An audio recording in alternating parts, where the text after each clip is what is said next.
यह है बच्चों द्विघात समीकरण। अरे इसके मूल बताने हैं तुमने x square minus 3x minus 10, तो मूल बताने हैं इसको। सबसे पहले 10 के फैक्टर करने के आना है 3, तो 2 पंजे 10, तो 5 में से 2 घटाओगे तो कितना आएगा 3 आएगा। ये तो आते हैं ना तुम्हें सवाल। तो बराबर का चिन्ह लगाएंगे, एक्स स्क्वायर ऐसे रहा है, ये माइनस पे ऐसे रहेगा, क्या मिलेगा 5 ऋण 2, 5 ऋण 2 एक्स ऐसे रहेगा ये माइनस 10 बराबर 0। जब बीच में बराबर होता है तो आगे से नहीं लगता फिर, ठीक है।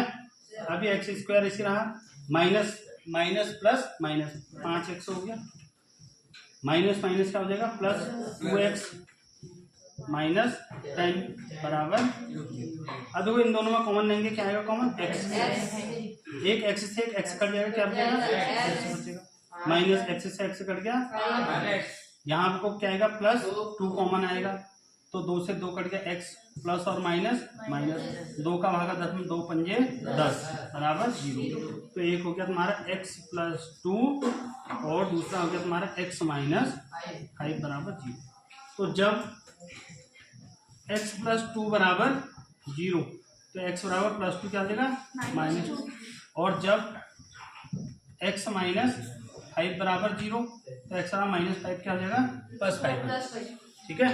तो इसलिए समीकरण के मूल, इसलिए समीकरण के मूल बराबर क्या हो गया -2, 5 आया समझ में। तो बहुत सरल नहीं, ऐसे फैक्टर तुमने कितनी बार कर दिए हैं। एक सवाल और करते हैं सर, तीसरा कर दो। देखो पहले चौथा देखो इसका, 2x square minus x plus 1/8 बराबर 0।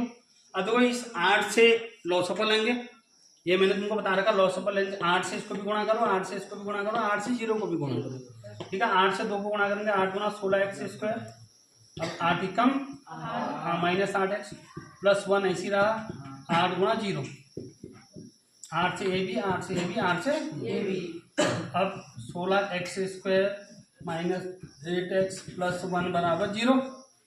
अब देखो 16 के फैक्टर करेंगे, क्या लाना है 8 लाना है, तो 16 का फैक्टर करके लाएंगे हम 8, 2 8 16, 2 चक्को 8, 2 2 दूना 4, इस 4 में इस 4 को जोड़ दोगे तो 8 आ जाएगा, 4 प्लस 4 बराबर 8 आ गया ना। तो 16x स्क्वायर ऐसे रहेगा, माइनस का चिन्ह भी ऐसे रहेगा। अब फैक्टर 8 की क्या बने 4 प्लस 4 x ऐसी रहा प्लस 1 बराबर 0, तो 16x स्क्वायर ऐसे रहेगा बच्चों। अब माइनस माइनस प्लस क्या होगा माइनस 4x, और माइनस प्लस क्या होगा माइनस 4x प्लस 1 बराबर। अब तो इन दोनों में से कॉमन आएगा क्या 4x, 4x कॉमन आ गया, 4 चक्को 16, x से एक x कट के क्या बचा एक x बचा, माइनस 4x पूरा कट के क्या बचा 1, जो चिन्ह होता है वही माइनस का, तो माइनस कुछ कॉमन नहीं आता तो क्या आएगा 1, माइनस माइनस प्लस, 1 का भागा 4x में 4x ही बाहर जाएगा, माइनस और प्लस माइनस 1 ही कम 1, असमान चिन्ह ऋण हो जाएंगे, समान चिन्ह धन पे इतना ही ध्यान रखना है तुम। अब एक तो हो गया 4x माइनस 1, दूसरा क्या होगा 4x, दूसरा भी 4x माइनस 1 हो गया बराबर 0। अब जब ये 4x माइनस 1 बराबर 0, तो 4x बराबर इधर जाके प्लस 1 हो जाएगा, तो x बराबर क्या हो जाएगा 1/4, ये भी दूसरे वाले का भी क्या आएगा x बराबर 1/4 ही आएगा, क्योंकि ये भी तो 4x माइनस 1 ही है, इसका भी 1/4 ही आएगा। तो इसलिए मूल बराबर, इसलिए मूल क्या हो जाएंगे इसके 1/4 कॉमा 1/4, ये इसके मूल हो।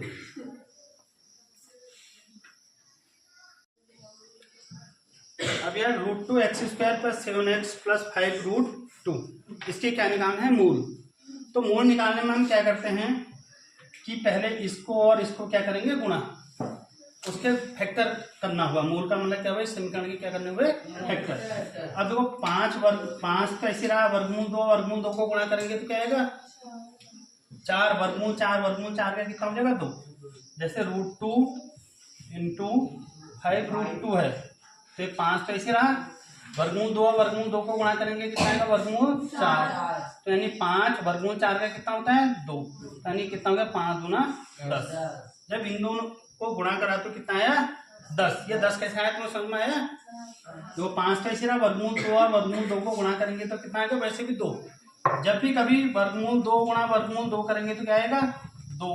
वर्गमूल 3 गुणा वर्गमूल 3 करेंगे तो कितना आएगा, 3। क्यों आएगा, क्योंकि ये 9 हो जाता है, वर्गमूल 9 हो जाता है। और 9 का कितना होता है, 3 होता है। ये कितना हो जाएगा, वर्गमूल 4। इसका कितना हो जाएगा, 2। वर्गमूल 6 गुणा वर्गमूल 6 कितना होगा, वर्गमूल 6 गुणा वर्गमूल 6 6 ही होगा, क्योंकि 6 छक्का 36, अंडरवुड 36 हुआ तो यानी 6 हुआ था। ठीक, तो यानी कि जब इनको गुणा करा तो कितना आया, 10। अब तुमने 10 के ऐसे फैक्टर करने हैं कि क्या है, 7 आए। तो 10 के फैक्टर करते हैं बच्चों, 2 पंजे 10। देखो जब 5 में 2 जोड़ दोगे तो 7 आ जाता है। तो हमारे फैक्टर क्या बन गया, 5 + 2, ये फैक्टर बन गया हमारा। तो √2 x² ऐसे रहा है, प्लस 2 7 की जगह क्या लिख दिया, 2 + 5 7 की जगह लिख दिया, x ऐसे रहा है, प्लस 5√2 बराबर 0। 5√2 बराबर 0। अब देखो √2 x² ऐसी रहा, प्लस 2x हो गया, ये प्लस ये क्या हो गया, 5x प्लस 5√2 बराबर 0। अब बच्चों इन दोनों में कॉमन लेना है, क्या आएगा इन दोनों में कॉमन बताओ। एक तो x आएगा और एक क्या आएगा, वर्गमूल 2। देखो वर्गमूल 2 क्यों आएगा, क्योंकि इस 2 को हम क्या लिख सकता हूँ, वर्गमूल 2 गुणा वर्गमूल 2 लिख सकता हूँ ना। अभी जब हमने वर्गमूल 2 गुणा वर्गमूल 2 करा तो कितना हो, वर्गमूल 4, यानी हमने इसको क्या लिख दिया, 2, क्योंकि 4 का वर्गमूल 2 होता है। तो ऐसे इस 2 को भी हम क्या लिखेंगे, वर्गमूल 2 गुणा वर्गमूल 2। एक लाइन बढ़ा देता हूँ मैं इसमें, ये क्या लिखा, देखो √2 x² प्लस इस 2 की जगह पे क्या लिखा, वर्गमूल 2 इंटू वर्गमूल 2 इंटू x पहले से रहा, प्लस 5x भी ऐसे रहा, प्लस 5√2 बराबर 0। 5√2 बराबर 0। अब बताओ इन दोनों में क्या कॉमन आएगा, √2 x है ना, √2 x कॉमन। तो √2 से √2 कट गया, x से x कट गया, क्या बचा, x बचा था, प्लस √2 से √2 कट गया, x से x कट गया, क्या बचा, √2 बचा, प्लस इन दोनों में क्या कॉमन आएगा, 5 कॉमन आएगा, क्योंकि दोनों में 5 ही है। 5 से 5 कट गया क्या है, x, प्लस 5 से 5 कट गया क्या है, √2 बराबर 0। अब √2x प्लस 5, एक तो ये बना इसका गुणनखंड, दूसरा क्या बना, x प्लस √2 बराबर 0। तो जब √2x प्लस 5 बराबर 0, तो √2x बराबर माइनस प्लस 5 उधर जाके -5, तो x बराबर क्या होगा, -5/√2, क्योंकि जो गुणा में है वो भाग में आएगा। ठीक है, और जब ये x प्लस √2 बराबर 0, x प्लस √2 बराबर 0, तो x बराबर प्लस √2 क्या हो जाएगा, -√2। तो इसलिए इसके मूल क्या हो जाएंगे, -5/√2, -√2। जो x के मान है वही इसके क्या होंगे, मूल होंगे। ये आ गया समझ में, ठीक। 100 के फैक्टर करके 100 एकदम 100 के फैक्टर करके 20 लाना है। तो 2 का भागा देंगे, 2 पंजे 10, 0, 2 से 25 बार, फिर 5 से 5 पंजे 25, फिर 5 से 5 एकम 5, जो 5 दूना 10, 5 दूना 10। जब 10 में 10 जोड़ दोगे तो 20 आ जाएगा। इतना तो आसान है। तो बराबर का चिन्ह आएंगे, 100 ऐसे रहेगा, 100x² माइनस भी ऐसे रहेगा, इस 20 की जगह पर आएगा 10 + 10x + 1 बराबर 0।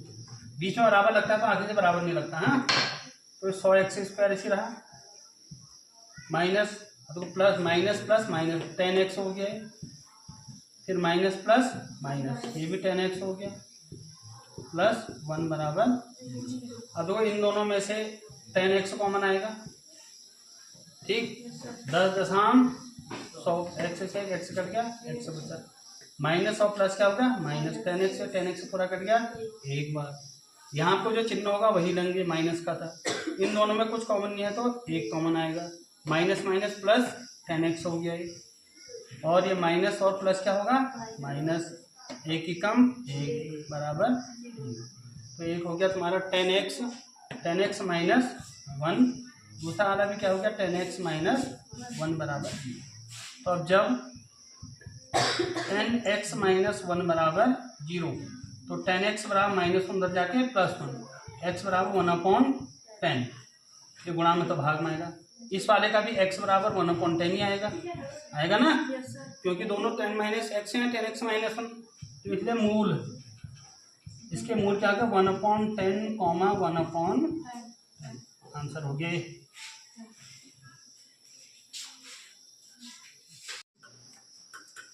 तो ऐसी दो संख्याओं का योग ज्ञात की जिनका योग क्या हो 27 और गुणनफल कितना है 182। तो माना पहली संख्या बराबर x है, और दूसरी संख्या निकालेंगे, इसलिए दूसरी संख्या बराबर, अब देखो इनका योग कितना है, देखा 27।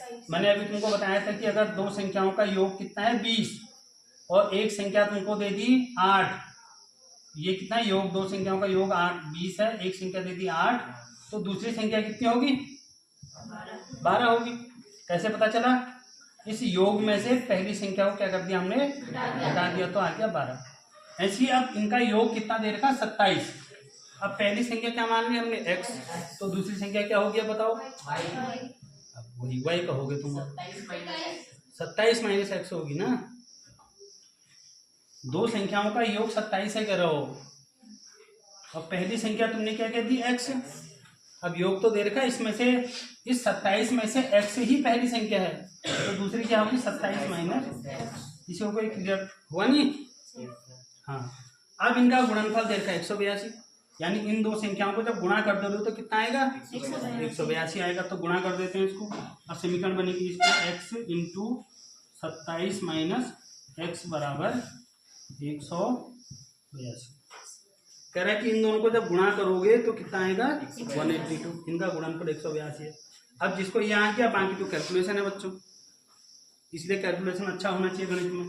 गुणा करेंगे कितना हो जाएगा 27x माइनस और प्लस माइनस एक्स और एक्स को गुणा करेंगे एक्स स्क्वायर, 182 को इधर ले आते हैं माइनस 182 बराबर 0। अब वो सबसे पहले एक्स स्क्वायर वाले को लिखेंगे माइनस एक्स स्क्वायर, फिर एक्स वाले को लिखेंगे प्लस 27x, ये प्लस वाला है, प्लस ही रहेगा, माइनस 182 बराबर 0। या आगे से माइनस है तो थोड़ा दिक्कत होती है, तो चिन्ह हटा दो सबके, चिन्ह बदलने पर, चिन्ह जब पूरी समीकरण के चिन्ह बदलते हैं तो कोई फर्क नहीं पड़ता है, बदलने पर चिन्ह बदलने जो माइनस का होगा प्लस का हो जाएगा, और जो प्लस का होगा वो माइनस का हो जाएगा। तो माइनस का तो प्लस का हो गया एक्स स्क्वायर, ये प्लस का था तो माइनस का हो गया 27x, माइनस का था तो प्लस का हो गया 182 बराबर 0। अब 182 का ऐसे फैक्टर करने की क्या है 27 आए, तो 182 का फैक्टर 2 से जाएगा। अरे अच्छा बैठ फिर, अब 2 नम्मा 18, 2 ही कम, अब 7 से जाएगा कितनी बार 13 बार, 13 सत्ते 91। अब बच्चों 27 लाना है, क्या बनेंगे फैक्टर, देखो 7 दूना 14, 14 में 13 जोड़ दोगे तो कितना आएगा 27 आएगा ना। तो फैक्टर क्या बने 14 प्लस 13, तो एक्स स्क्वायर तो इसी रहा, एक्स स्क्वायर माइनस में ऐसे रहेगा, 27 पे आएगा 14 प्लस 13 इंटू एक्स प्लस 182 बराबर 0। और देखो एक्स स्क्वायर ऐसे रहा, इस माइनस के अंदर मल्टीप्लाई करेंगे, गुणा करेंगे माइनस और प्लस, माइनस 14 एक्स माइनस और प्लस माइनस 13 एक्स प्लस 182 बराबर 182 बराबर 0। अब देखो इन दोनों में x कॉमन आएगा, x कॉमन दिया, x से x कट गया क्या बचा, x माइनस x से x कट गया क्या बचा 14, जो चिन्ह यहाँ होगा वही आएगा माइनस। इन दोनों में 13 कॉमन आएगा, 13 इसलिए आएगा ना बच्चों कॉमन। अब मैं देख नहीं रहा हूँ कि 13 का भागा इसमें जाएगा करके, मैंने देखा थोड़ी, मैं कह रहा हूँ जाएगा, कैसे जाएगा, क्योंकि इस 182 के ही तो फैक्टर कर रखे हैं हमने, 13 और 14, एक 13 है, एक 14, एक 13 और 14 को जब गुणा करोगे तब 182 आएगा। तो अब यहाँ पर 13 है तो 13 ही कॉमन आएगा, 13 से 13 कट गया, क्या बचा x माइनस और प्लस माइनस, ये 13 का भागा 182 में कितनी बार जाएगा, 14 बार जाएगा। ज्यादा सोचना नहीं है क्योंकि इसके फैक्टर यही है ना 13 और 14, तो कितनी बार जाएगा, 14 बार बराबर 0। तो अब क्या हो गया, x माइनस 13, एक हो गया x माइनस 13 और एक हो गया तुम्हारा x माइनस 14 बराबर 0। जब x माइनस 13 बराबर 0, जब x माइनस 13 बराबर 0 तो x बराबर माइनस 13 क्या हो जाएगा, प्लस 13। दूसरा जब x बराबर, जब x माइनस 14 बराबर 0 तो x बराबर 14 हो जाएगा, ये प्लस का रहेगा। ठीक है, आप देखो दोनों प्लस के आ रहे हैं, कोई दिक्कत नहीं। एक पहली संख्या को अगर तुम x मानोगे यानी 13 मानोगे तो ये 14 हो जाएगी, और अगर इसको तुम 14 मानोगे तो ये 13 हो जाएगी। हरी नहीं बात सुनो, अगर तुम इसको 13 मानोगे ना, x को, इसको मान लिया, माना तुमने 13, तो दूसरी संख्या क्या होगी, 27 माइनस 13 यानी 14। अब माना तुम इसको नहीं मानते हो, कोई बच्चा इसको मान दे रहा है, x बराबर 14 ले रहा है वो, तो दूसरी संख्या क्या होगी, 27 माइनस 14 यानी 13। कोई कुछ भी मानोगे 13 14 ही आंसर आएगा। ठीक है, तो x बराबर 13 एक को ले लेता हम, इसलिए पहली संख्या, इसलिए पहली संख्या हमने x मानी थी, x बराबर हम किसको ले रहे हैं, 13 को ले रहे हैं। कोई बच्चा 14 भी ले सकता है इसमें। दूसरी संख्या 27 माइनस x, 27 माइनस x यानी 13 यानी कि 14। तो पहली संख्या 13 हो जाएगी, दूसरी संख्या 14 हो जाएगी। देखो वो कह रहा था ऐसी दो संख्याएं ज्ञात करो जिनका योग 27 है। अब 13 और 14 को जब हम जोड़ हैं तो 27 ही आ रहा है नहीं, और इनको गुणा करोगे तो कितना आ रहा है, 182 आ रहा है, क्योंकि इनका गुणनफल कितना है, 182 है। तो उत्तर की चेकिंग भी होगी तुम्हारी। देखो अगला, देखो दो क्रमागत धनात्मक पूर्णांक की ज्ञात करो जिनके वर्गों का योग 365 है। अब क्रमागत धनात्मक पूर्णांक तो तुम्हें पता है बच्चों, ये संख्या रेखा 0 1 2 3 4 अप टू सोन इन्फिनिटिव अनंत तक, -1 -2 -3 अप टू सोन इन्फिनिटिव तक। तो ये क्रमागत धनात्मक क्या है, पूर्णांक है। ठीक है बच्चों, 1 2 3 4। तो मैंने तुम्हें परसों बताया था अगर पहला क्रमागत पूर्णांक x है तो दूसरा क्या हो जाएगा, x प्लस 1। ठीक है, x वाला ऐसा पहले भी आया था ना, उसमें गुणनफल दिया था, इसमें वर्गों का गुणनफल है, वर्गों का योग है। हम लिखेंगे माना पहला क्रमागत धनात्मक पूर्णांक बराबर x। अरे बालक यहाँ देखो, इसलिए दूसरा ये क्रमागत को ऐसे लिख दिया हमने, क्रमागत धनात्मक पूर्णांक क्या हो जाएगा, x प्लस 1 होगा, नहीं होगा। अगर पहला 15 है तो दूसरा 16 होगा, जब 15 में 1 जोड़ोगे तब दूसरा मिलेगा। ठीक है योगेश हैं। अब दो क्रमागत धनात्मक पूर्णांक की ज्ञात कीजिए जिनके वर्गों का योग ये है 365, यानी इनके वर्गों का योग कितना है, 365। अब देखो इसका वर्ग करेंगे तो क्या होगा, x² होगा, इसका वर्ग करोगे प्लस x प्लस 1 का होल स्क्वायर। इनके वर्गों का योग, देखो धन का चिन्ह लगा दिया, कितना है, वर्गों का योग 365। ये समीकरण बनानी है ही बस। अब वही है, फिर से कैलकुलेशन है, सीखने वाली चीज इतनी है बच्चों इसमें। ठीक, इसमें a प्लस बी का होल स्क्वायर का सूत्र लगेगा। क्या होता है a प्लस बी का होल स्क्वायर, बी का a स्क्वायर प्लस 2ab, ये फॉर्मूला लगेगा इसमें, किसमें, इसमें। अब देखो एक्स स्क्वायर तो इसे रहेगा, प्लस a स्क्वायर यानी x का स्क्वायर, b स्क्वायर यानी 1 का स्क्वायर 1 ही हुआ, प्लस 2ab यानी 2 एकम 2x, 2x बराबर 365। देखो एक्स स्क्वायर जुड़ जाएंगे तो क्या होगा, 2x square plus 2x plus 1, ये इधर आके माइनस 364 बराबर 0। अरे माइनस करके आएगा, पहले एक अंक आगे चले गया दिमाग, इधर आके 365 हो जाएगा। ठीक है, अब देखो 2x स्क्वायर है प्लस ये क्या है, 2x है माइनस 365 में से 1 घट जाएगा तो कितना आएगा 364 बराबर 0। देखो सब में 2 का भाग जा रहा ना, तो दिखेगा तो समीकरण को छोटा कर लेंगे हम, 2 से भाग देंगे पर 2 से भाग दे देंगे क्या हो जाएगा एक्स स्क्वायर, 2 से 2 कट गया, प्लस एक्स हो जाएगा 2 से 2 कट जाएगा, माइनस ये कितना होगा 182 बराबर 0। 2 एकम 2, 2 अट्ठे 16, 2 दूना 4। अब देखो 182 को ऐसे फैक्टर करने कितना लाना है 1, यहाँ पर कुछ नहीं है तो क्या है 1, तो 182 का फैक्टर करते हैं बच्चों। 182 के 2 नम्मा 18, 2 एकम 2, फिर 7 से 7 13 7 91, 13 एकम 13, तो वही हो गया 7 दूना 14, 14 में से 13 घटा दोगे 14 माइनस 13, 14 माइनस 13 करोगे तो कितना आएगा 1 आएगा। तो फैक्टर बन जाएंगे हमारे एक्स स्क्वायर प्लस इसकी जवाब क्या आएगा 14 माइनस 13 इंटू एक्स माइनस 182 बराबर 0।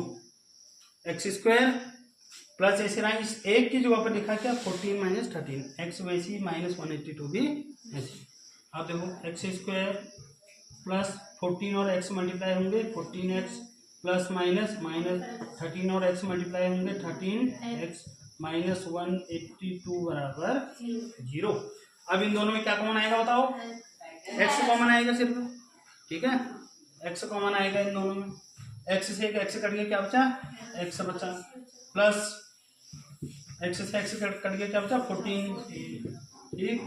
अब देखो माइनस यहाँ पर क्या आएगा माइनस, और इन दोनों में कॉमन क्या आएगा, आप समझ गए तुम 13 कैसे आया। अब देखो 13 से 13 कट जाएगा x बचा, ठीक। अब देखो ये माइनस है ये माइनस है, माइनस माइनस प्लस, और 13 का भाग है इसमें 14 बराबर 0। तो एक तो हो गया x माइनस 13, एक हो गया x प्लस 14 बराबर 0। तो जब x माइनस 13 बराबर 0 तो x बराबर 13, और दूसरा है जब x प्लस 14 बराबर 0 तो x बराबर माइनस 14। ये अमान्य है बच्चों, क्यों है बताओ अमान्य, ये माइनस में और कह रहा 2 क्रमागत धनात्मक पूर्णांक है तो हमको धन वाला चाहिए, ठीक है। तो इसलिए पहला क्रमागत धनात्मक पूर्णांक बराबर x माना था, x बराबर 13, इसलिए दूसरा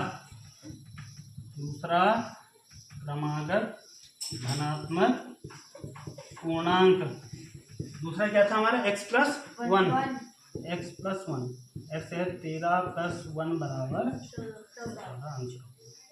आया समझ में, ठीक है। एक समकोण त्रिभुज की ऊंचाई इसके आधार से 7 कम है यदि कर्ण 13 सेंटीमीटर का हो तो अन्य 2 भुजाएं तुमने बतानी है, ठीक है। क्या कह रहे थे, एक समकोण त्रिभुज, ये एक समकोण त्रिभुज है, ठीक। समकोण त्रिभुज है ABC। इस समकोण त्रिभुज की ऊंचाई, ये ऊंचाई है, इसके आधार से 7 कम है। अब देखो तुम्हें पता चल रहा होगा किसको x मानना है हमने करके, इसकी ऊंचाई आधार से 7 कम है तो x किसको मानोगे, आधार को या ऊंचाई को, आधार को x मानोगे। तो माना आधार इसका x है, तब जो ऊंचाई है वो आधार से कितनी कम है 7, तो ऊंचाई कितनी हो जाएगी x माइनस, क्योंकि जो ऊंचाई है वो आधार से कितनी कम है 7 कम, और कर्ण कितना है 13 है। ये 90 अंश के ठीक सामने वाला क्या होता है कर्ण।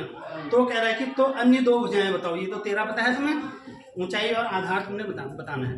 तो इस त्रिभुज में पाइथागोरस प्रमेय लाएंगे, त्रिभुज ABC में पाइथागोरस प्रमेय से।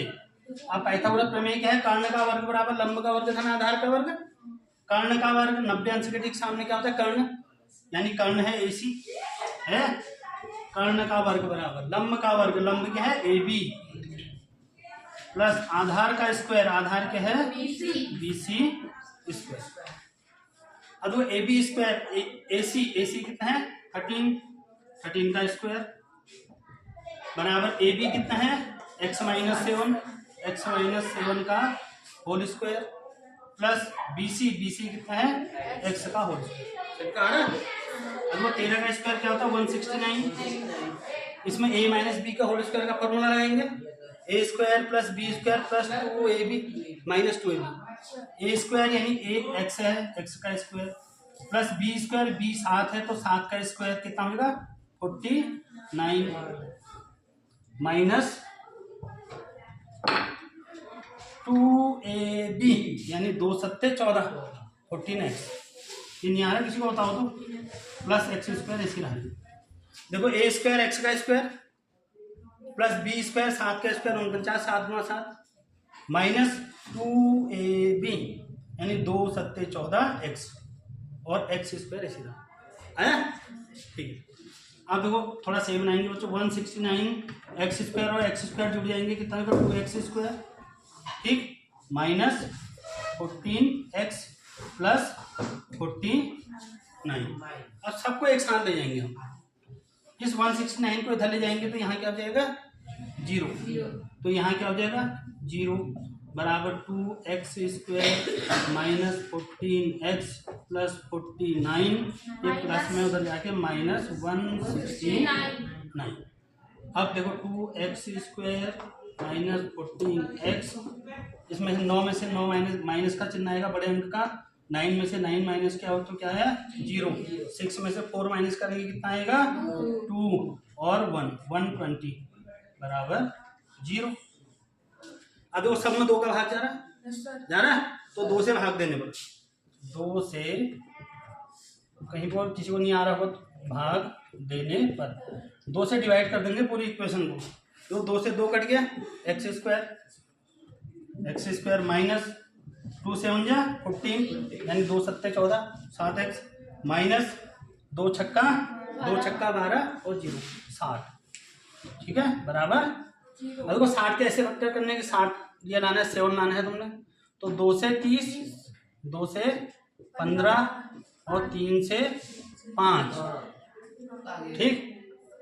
अब देखो 5 दूना 10 3 दूना 6 दूना 12 तो 3 दूना 6 दूना 12 में से 5 घटा देंगे तो 7 आ जाएगा आएगा नहीं आएगा 3 बनेगा इन्हीं में से 3 दूना 6 दूना 12 में से 5 घटाएंगे कितना आएगा 7 आएगा तो फैक्टर क्या बन गया 12 माइनस 5 बने तो 12 माइनस 5 बन गए तो देखो एक्स स्क्वायर माइनस इस 7 की जगह पर क्या आएगा 12 माइनस 5 ठीक 12 माइनस 5 एक्स ऐसी आए माइनस 60 बराबर 0 तो एक्स स्क्वायर को माइनस 12 और एक्स को गुणा करेंगे क्या आएगा 12x minus minus plus 5x sign का बहुत ध्यान देना है चिन्हों का यहाँ आपको इससे भी गुणा करना है अंदर इससे भी करना है तो माइनस और plus minus 12x minus minus plus 5x minus 60 बराबर 0।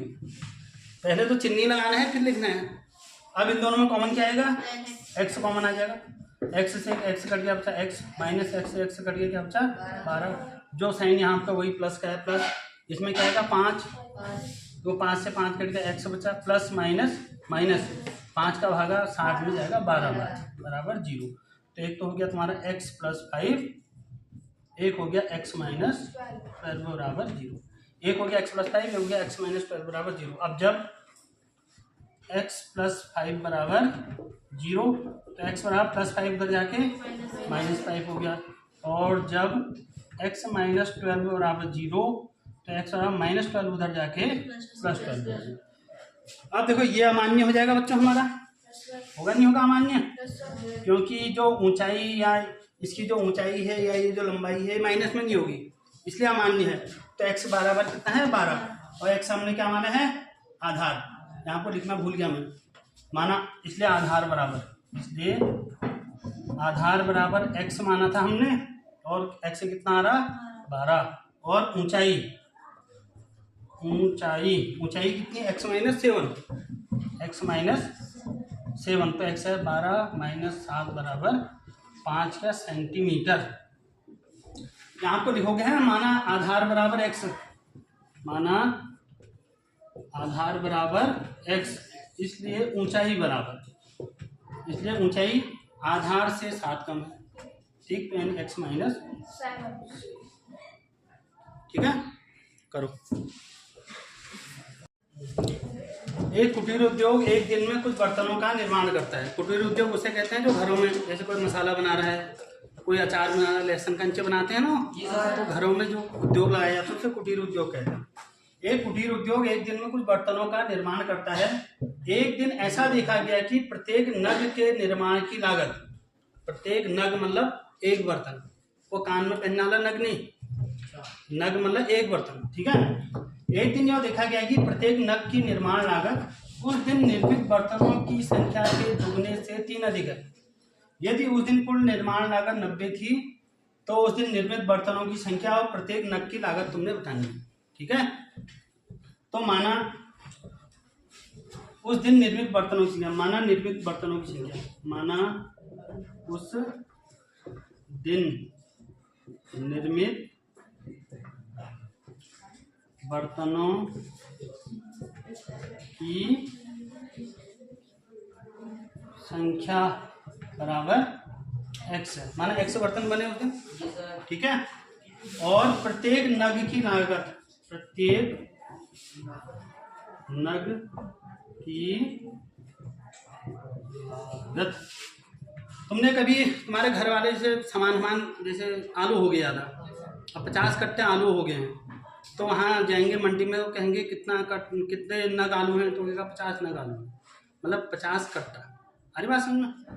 तो उस दिन निर्मित बर्तनों की संख्या माना कुल बर्तन x बने। अब प्रत्येक नग की लागत यानी कि एक बर्तन की कीमत कितनी है यहाँ से पता चलेगा तुम्हें। एक दिन यह देखा गया कि प्रत्येक नग की निर्माण लागत उस दिन निर्मित बर्तनों की संख्या, देखो उस दिन निर्मित बर्तन कितने हैं x, अरे यहाँ उस दिन निर्मित बर्तनों की संख्या, ठीक है, यहाँ तक आ गया है। जैसे जैसे कहेगा वैसे वैसा करेंगे हम। उस दिन निर्मित बर्तनों की संख्या के दुगने का दुगना हो गया, के दुगने से 3 अधिक है, यानी धन 3, इतना एक नग की लागत है। आई बात समझ में? ये कैसे आया है? उस दिन निर्मित बर्तनों की संख्या के दुगने, मतलब उस दिन प्रत्येक नग की जो लागत है, एक नग की लागत, उस दिन निर्मित बर्तनों की संख्या के दुगने से 3 अधिक, और निर्मित बर्तनों की संख्या हमने क्या मानी है x मानी। अब समीकरण बनाएंगे बच्चों।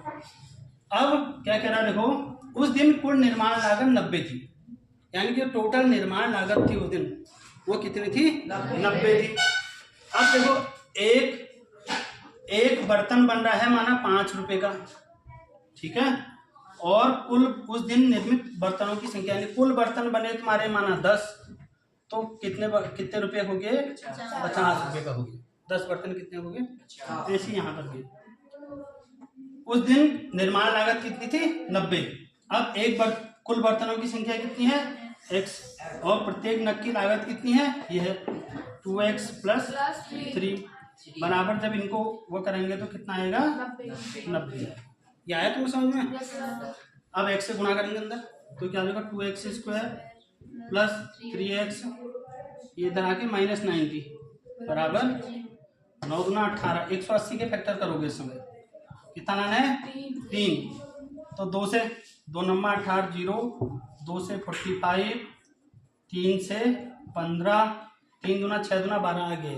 ज़्यादा करने की जरूरत नहीं है, तुम्हें लगने लग जाएगी कि अब आ जाएगा, वहाँ को छोड़ देना है। तो देखो 15 में से माइनस कर देंगे, 3 दूना 6 दूना 12 माइनस कर देंगे तो कितना आएगा 3। तो फैक्टर क्या होगा 15 - 12, ठीक। तो 2x² ऐसे रहा, +3 की जगह पर क्या आएगा 15 - 12 × x -90 बराबर 0, और 2x² ऐसे रहा, +15x हो गया, 15x -12 x -90 बराबर 0। अब देखो इन दोनों में x कॉमन आएगा, संख्या तो कोई आ नहीं रही, x से x कट गया क्या बचा 2x, प्लस x से x कट गया क्या बचा 15, माइनस आएगा, ठीक है। 12 × 5 = 60, इसमें जाएगा तुम्हारा किसका भागा जाएगा 6 का। तो वो 6 का कैसे कह रहा हूँ मैं, क्योंकि 2 लाना है मैंने। अब ये इसको ऐसी संख्या से भाग देने से 2 आए, यानी 6 दूना 12, ऐसे करके देखना पड़ता है जल्दी, ठीक है। तो 6 कॉमन आएगा, 6 दूनी 12, 2x हो गया, माइनस माइनस क्या हो गया प्लस, ये 15 ही आएगा भाग देंगे तो आएगा देखो 6 एकम 6, 9 में से 6 गया 3, 3 और 0 30, 6 पंजे 30 बराबर 0। तो एक तो हो गया तुम्हारा x माइनस 6, एक हो गया तुम्हारा 2x प्लस 15 बराबर 0। अब x की वैल्यू निकालेंगे, जब x माइनस 6 बराबर 0, जब x माइनस 6 बराबर 0 तो x बराबर 6 हो गया। और जब जो है 2x प्लस 15 बराबर 0, 2x प्लस 15 बराबर 0 तो 2x बराबर प्लस 15 उधर जाके माइनस 15, तो x बराबर माइनस 15/2। अब देखो उस दिन निर्मित बर्तनों की संख्या 7.5 तो होगी नहीं, होगी 7.5 बर्तन नहीं होगी ना। और वैसे भी ऋण में आ रहा है, यानी कम से कम एक बर्तन तो तब भी बनेगा, ऋण में आ रहा है तो कोई बर्तन ही नहीं बना, ऐसा नहीं होगा। तो इसलिए क्या हो जाएगा, अमान्य हो जाएगा ये, ठीक। अब उस दिन निर्मित बर्तनों की संख्या क्या रहता, तो निर्मित बर्तनों की संख्या कितनी हो जाएगी, 6। निर्मित बर्तनों की संख्या बराबर x मानी है हमने, संख्या है तो 6। और प्रत्येक नग की लागत, प्रत्येक नग की लागत, प्रत्येक नग की लागत क्या है, 2x प्लस 3, 2x प्लस 3 यानी 2 इंटू एक्स क्या आ रहा 6 धन 3 यानी 6 दूना 12 प्लस 3 यानी 15। कितने प्रत्येक नग की लागत कितनी है 15 रुपये, और कुल बर्तन कितने बने 6। तो देखो 15 और 6 को 15 छक्का 90 आ गया 90 करो।